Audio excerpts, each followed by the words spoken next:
Ça, pour le groupe CRCE. Merci Madame la Présidente. Le Parlement a été saisi, comme vous le savez, à plusieurs reprises ces dernières années de textes relatifs à la prescription, celle des crimes commis sur les mineurs, bien sûr, mais aussi le régime général de la prescription en matière pénale qui a été réformé en 2017. J'ai été mobilisée sur ces textes. Ils sont parfois guidés par l'émotion légitime suscitée par l'impunité dont bénéficient encore bien trop d'auteurs de violences sexuelles. Fort de ce travail et des rencontres que j'ai pu faire avec différents acteurs, tant associatifs que judiciaires, je dois dire que ma position a évolué sur la question particulière des violences sexuelles subies par les enfants. Bien sûr, on pourra allonger la prescription jusqu'à la faire disparaître. Cela ne garantira jamais à une victime qui parle 20 ou 30 ans après les faits d'obtenir justice. Il faut faire preuve d'honnêteté en la matière. Que restera-t-il après un temps si long? Quelle enquête digne de ce nom pourra être menée?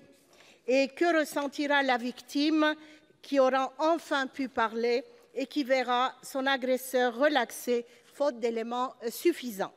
Ces questions, il me semble qu'il est de notre responsabilité de ne pas les éluder et de ne pas faire croire aux victimes que l'allongement de la prescription serait un remède miracle.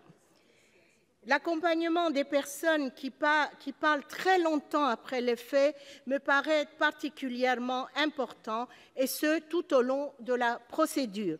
Il faut recueillir leurs plaintes dans de bonnes conditions, mais surtout les préparer à ce que la vérité judiciaire, dictée par les principes de l'état de droit, contredise la vérité intime de ce qu'elles ont vécu.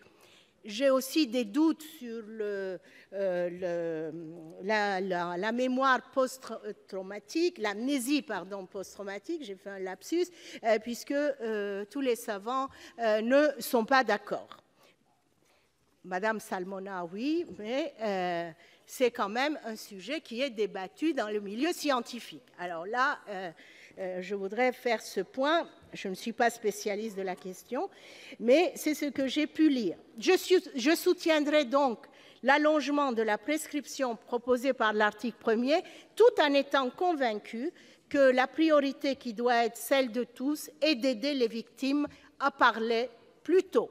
C'est à cette condition que nous serons véritablement à leur côté. Merci. La parole est